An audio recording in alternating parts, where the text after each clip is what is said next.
What is the difference between an asylum seeker and a refugee? An asylum seeker is seeking international protection.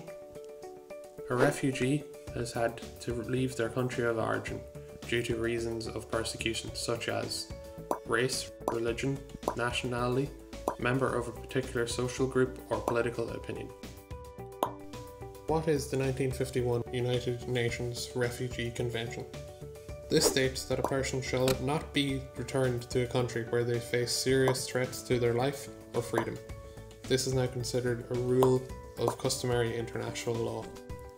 The total number of applicants for international protection in Ireland in 2018 were 3,673, rising to 4,487 in 2019. In 2018, the rejection rate was 70.3%.